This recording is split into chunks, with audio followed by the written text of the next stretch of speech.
aimez la bonne fantaisie française, je pense que cette vidéo devrait vous plaire. Oh les drapeaux, Cocorico, Aux Forges de Vulcain nous a récemment régalé, non pas avec une, mais avec 2 trilogies de fantaisie qui se passent dans le même univers.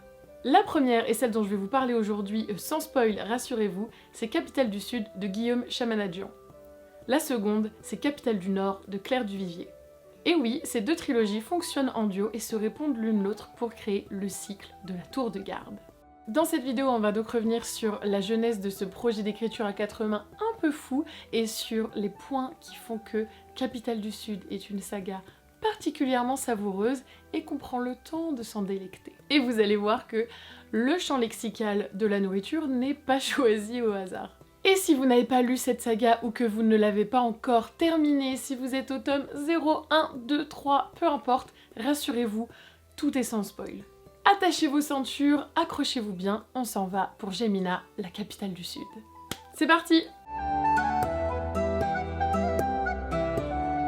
Capitale du Sud, de quoi ça parle? Alors, on va y suivre Nox, qui est notre personnage principal. C'est un petit commis d'épicerie tout innocent, qui est orphelin et qui a été recueilli quand il était plus jeune avec sa sœur par le duc Servin de la Caouane, qui fait partie de l'une des plus grandes familles de Gémina, puisque Gémina, c'est une mégalopole portuaire qui est vraiment immense, surpeuplée. Elle est enfermée entre 2 murailles et elle est constituée de plein de duchés, plein de grandes familles dont chacune a un emblème animal. Et l'emblème de la Caouane, c'est la grande tortue de mer. Nox, c'est un jeune homme qui a beaucoup de panache, beaucoup de bagou, c'est un jeune poète en herbe donc il aime bien les bons mots, etc.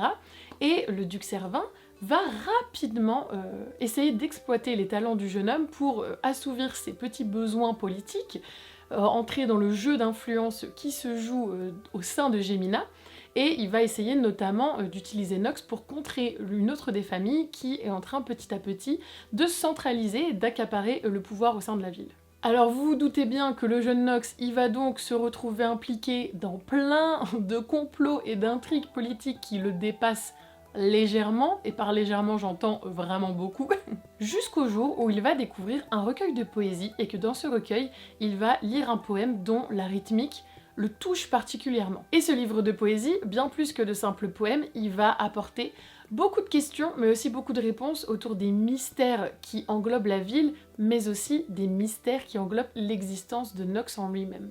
Après la découverte de ce fameux poème, la vie de Nox ne sera donc plus jamais la même et une quête de savoir débute pour essayer de découvrir le secret de la cité. Une pièce d'argent pour un compte en or. C'est de cette manière que les histrions et les poètes apostrophent les passants. Il est rare qu'ils obtiennent ainsi plus d'une pièce de cuivre, mais la formulette est pour ainsi dire traditionnelle. Elle existait avant que leur congrégation déambule dans les rues avec un bandeau sur les yeux, avant les maisons. Certains disent avant même la création de la cité. Une pièce d'argent pour un compte en or. Des dizaines de milliers de poèmes et de chansons commencent ainsi. Des milliers d'entre eux parlent de la ville, quelques dizaines du duc Servin, et une petite poignée, parmi ceux-là, a cru bon de me mentionner.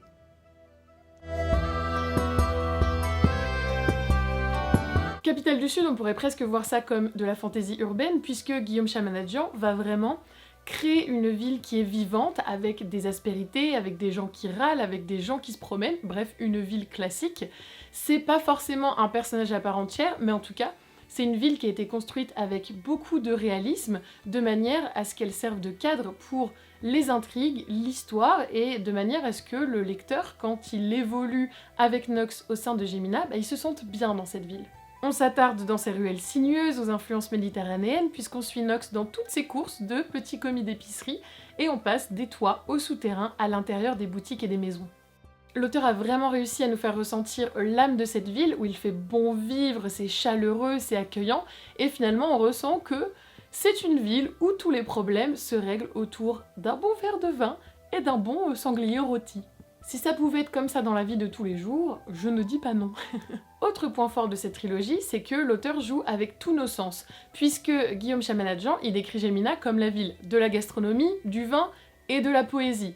Que des bonnes choses. Et c'est vrai que par rapport à d'autres histoires, cette histoire-là, elle fait vraiment la part belle à nos 5 sens, puisqu'on va autant se concentrer sur les bruits, les senteurs, la lumière, l'obscurité, tout ce qu'on entend dans le brouhaha et le chaos de cette ville gigantesque. Vin à la cerise aux notes de vanille, beignet à la violette, gâteau à l'anis, cannelon à la fègue, fougasse croustillante à l'huile d'olive, tous nos sens sont constamment maintenus en éveil. Et croyez-moi, on a très souvent l'eau à la bouche quand on voit ce que cuisine ou ce que livre Nox. On a donc une ville qui est assez chaotique d'un point de vue extérieur et qui finalement va servir de cadre pour un récit qui va devenir lui aussi de plus en plus chaotique, et à travers cette histoire qui semble un peu classique de prime abord de parcours initiatique d'un jeune garçon, Guillaume Chamanadjian va commencer à placer toutes ces pièces pour une intrigue beaucoup plus complexe, un peu comme un joueur d'échecs. Et ça, cette analogie avec le joueur d'échecs, je n'ai rien inventé, puisque il y a aussi un jeu de plateau qui existe et qui prend une place clé dans l'intrigue de Capitale du Sud, et c'est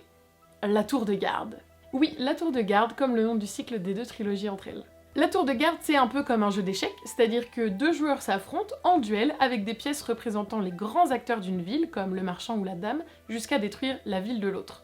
Vous vous doutez que c'est une mise en abîme de ce qui se passe dans la ville avec les complots politiques, avec les conflits et tous ces petits problèmes dans lesquels Nox va se retrouver entraîné bien malgré lui, mais c'est aussi une belle métaphore, une belle représentation de la manière dont les 2 écrivains ont écrit ces 2 trilogies, puisqu'ils se faisaient lire leurs écrits au fur et à mesure pour être sûr d'aller dans la bonne direction, pour être sûr que tout s'imbrique parfaitement. Sauf que là, Claire et Guillaume avaient quand même clairement un objectif de construction commune et non un de destruction mutuelle. L'analogie s'arrête donc au process de jeu seulement. Alors qu'est-ce qui a bien pu servir de source d'inspiration à Guillaume Chamanadjian pour la construction de sa ville ? Eh bien, Capitale du Sud est clairement inspiré de Sienne en Italie. Durant un voyage totalement lambda, comme vous et moi nous partons en vacances, Guillaume Chamanadjian va donc découvrir Sienne et ses contrades qui sont en fait des quartiers qui ont une véritable identité culturelle. On en décompte 17 à Sienne et ils ont chacun leur devise, leur chant, leur symbole, etc. Et tenez-vous bien, ces quartiers ont aussi des emblèmes d'animaux dont les plus connus sont la tortue ou l'oie.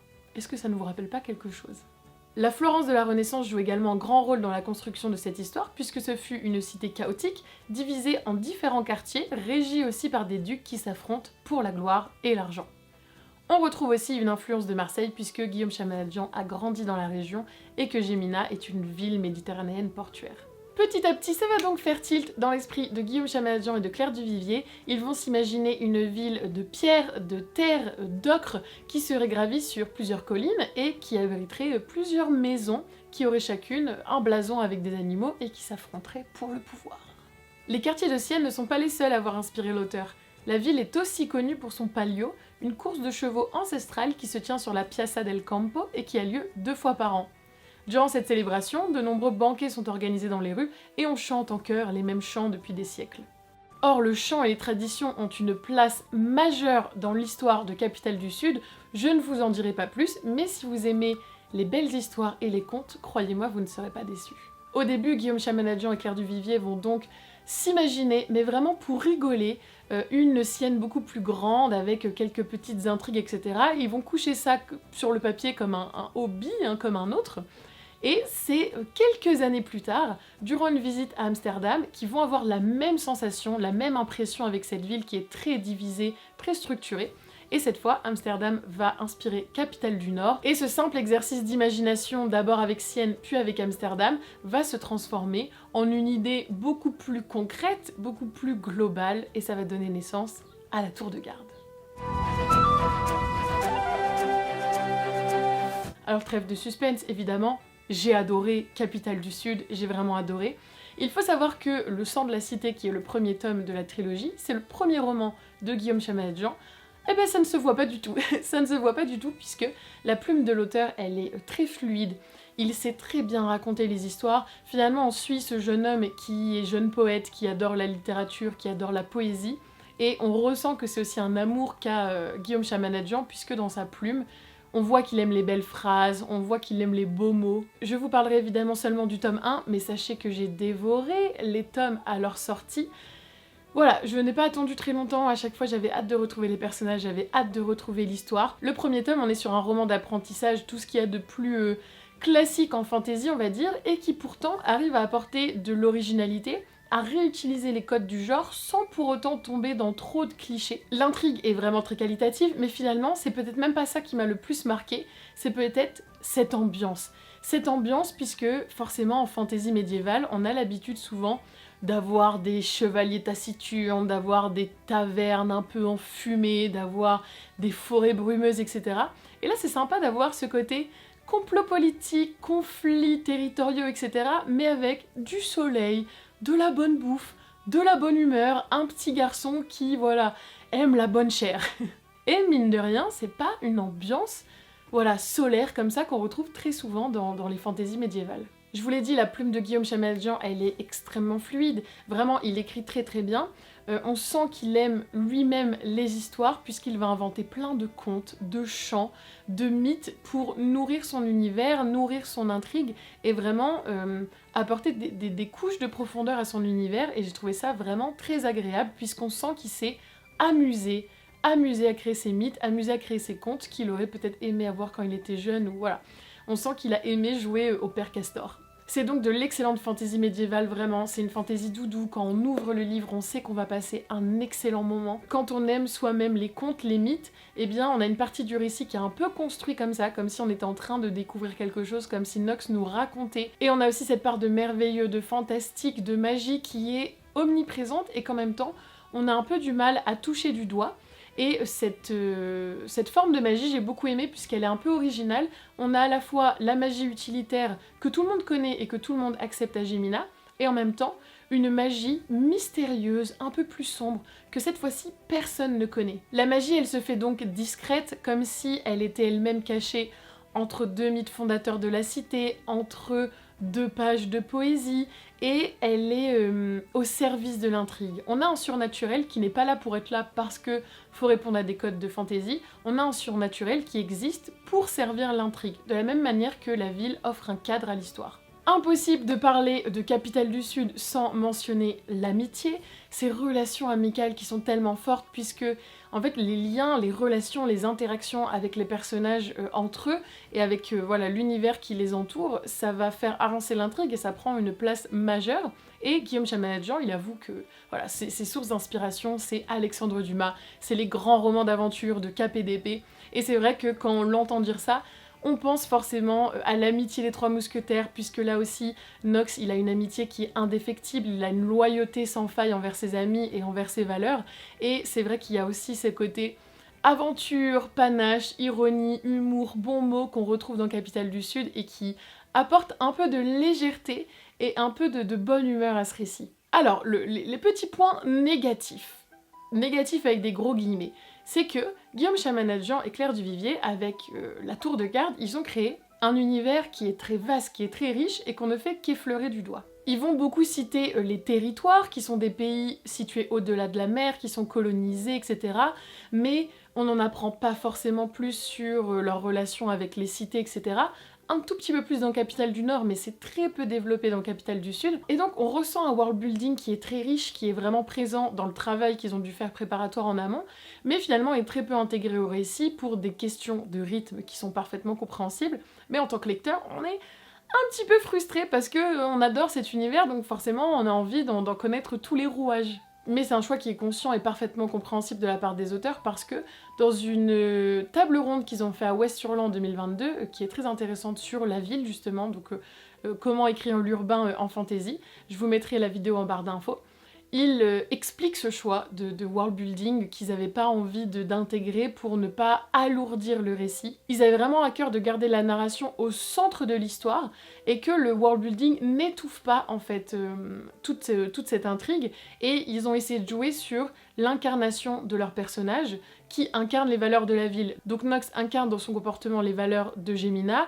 Amalia dans Capitale du Nord incarne les valeurs de Dehaven pour essayer de ne pas perdre du temps à tout expliquer, et comme on suit l'histoire de point de vue de personnages qui ont grandi, Nox, Amalia, etc., bah finalement ça fait sens et c'est cohérent qu'on ne perde pas du temps à tout expliquer de manière directe, etc., en mode premier degré, puisque ce sont des personnages qui ont évolué dans ces villes toute leur vie et qui connaissent absolument tout son fonctionnement, donc c'est cohérent, c'est cohérent. Et il y a un autre point qu'ils ont aussi soulevé, c'est que comme ils s'inspirent de systèmes politiques et de systèmes culturels qui sont déjà existants, eh bien le fait de ne pas forcément les développer, ça ne perd pas le lecteur, puisqu'en fait on a de quoi se référer, et même en laissant des zones d'ombre, eh bien ça ne nous empêche pas de comprendre comment le système politique de Gémina fonctionne, etc., puisque ça s'inspire de la Renaissance, ça s'inspire de ce qu'on a connu dans notre vraie histoire. Moi je dis là comme ça, j'aurais bien aimé qu'il y ait plus de world building, mais peut-être que finalement en défaut j'aurais dit parfois le récit prend un peu du temps, ou parfois ça manque de dynamisme, alors que là c'est pas du tout le cas.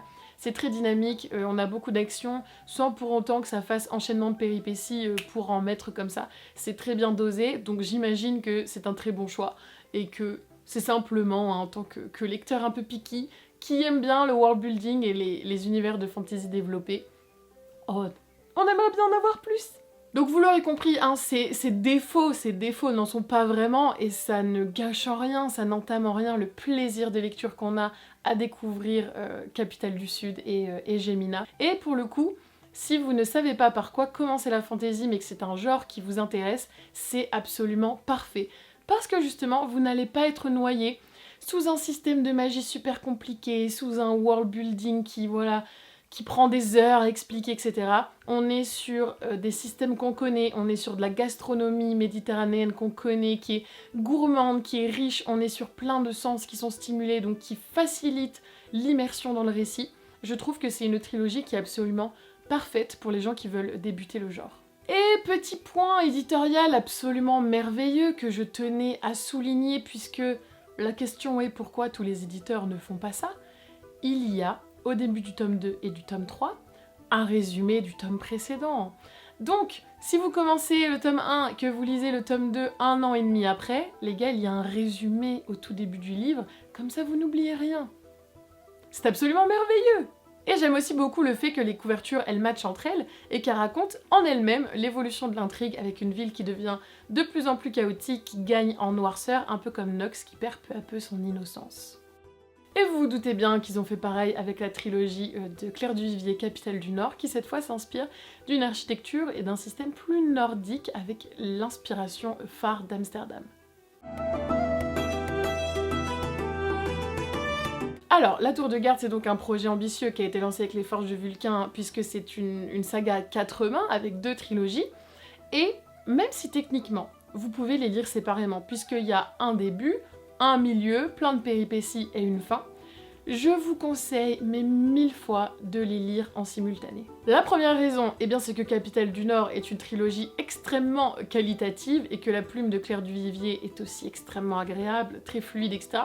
Tous les compliments que j'ai faits pour Capitale du Sud, ça marche pour Capitale du Nord. La deuxième raison, c'est que lire Capitale du Nord, ça va vous donner plein de clés de réponse par rapport à ce qui se passe aussi avec Nox. Le personnage principal de Capitale du Nord, il s'appelle Amalia, et à travers ses aventures, on va se confronter à des problèmes et des mystères dont la résolution va aussi faire sens pour Nox. Est-ce que vous me suivez? En gros, nos personnages, ils ont des routes et des intrigues qui sont indépendantes et qui sont totalement personnelles, et en même temps, il y a des éléments et des thématiques qui se rejoignent. Entre les 2 trilogies, il y a aussi certains personnages qui vont voyager d'une ville à l'autre, de Gémina à Dehaven. On a aussi certains événements qui vont se passer dans une ville et impacter l'autre ville. Les visions des 2 villes aussi, elles se font écho, puisque on a Gémina qui est une ville très chaotique, qui est une ville multiculturelle, avec beaucoup de croyances autour des mythes, des contes, etc. Et en face, on a Dehaven qui est une ville plus structurée, plus hiérarchisée, avec la raison un peu comme point d'honneur, et donc les deux forcément s'opposent dans leur manière de fonctionner, et c'est très intéressant de les voir en écho en fait l'une à l'autre. Donc c'est pas pour rien si les auteurs et la maison d'édition ont décidé de publier les 2 sagas en simultané, c'est-à-dire qu'il y a le tome 1 de Capitale du Sud qui est sorti, ensuite le tome 1 de Capitale du Nord, le tome 2 de Capitale du Sud, le tome 2 de Capitale du Nord, etc. etc. C'est parce que ça apporte une grande valeur ajoutée de lire les 2 sagas en parallèle. Vraiment, si vous ne lisez que Capitale du Sud ou vous ne lisez que Capitale du Nord, vous allez passer à côté de petits détails qui sont finalement très intéressants, très rigolos. Et puis nous, en tant que lecteurs, quand on capte qu'il y a des choses qui se croisent entre les 2 sagas, c'est sympa, c'est comme si on avait un petit easter egg dans nos romans et qu'on était un peu fiers de les avoir trouvés. Donc je vous conseille 1000 fois de lire les 2. Et de suivre l'ordre de parution originale aussi, c'est-à-dire le tome 1 des 2 sagas, le tome 2 des 2 sagas, le tome 3 des 2 sagas. Croyez-moi, je pense que c'est vraiment la meilleure façon de découvrir cet univers. Que dire d'autre à part que j'ai adoré Capitale du Sud? J'ai adoré la manière dont les auteurs parlaient de leur univers et surtout, on sent qu'ils ont pris un plaisir monstre à écrire leur histoire. On sent qu'ils se sont amusés, on sent qu'il y a eu de la joie, on sent qu'il y a eu vraiment une belle créativité. Et ça fait plaisir parce que ça se ressent. On ressent que Guillaume Chamanadjian, il aime les belles phrases, il aime les contes, il aime les histoires, il aime l'aventure, il aime Donjons et Dragons. Bref, on sent toutes les influences qu'il a eues dans son parcours humain et dans son parcours de lecteur. Et ça fait vraiment, vraiment plaisir. Surtout de voir une saga de fantasy française écrit par des auteurs français et qui est aussi bien mené, de voir un projet qui a été mené par Aux Forges du Vulcain avec brio, que ce soit en termes de qualité de publication éditoriale ou de qualité littéraire. Vraiment, je vous conseille 1000 fois que vous soyez nouveau en fantasy ou que vous soyez adepte de la fantasy, eh bien vous ne serez probablement pas déçus par cette saga. J'espère que cette vidéo vous aura donné envie de découvrir cette saga extrêmement qualitative. Venez me dire en commentaire si vous avez déjà eu la chance de la découvrir en lisant un tome ou plusieurs, si elle vous donne envie, ce que vous en avez pensé. Bref, discutons. Et en attendant, je vous souhaite plein de bonnes lectures, plein de bisous et je vous dis à la prochaine!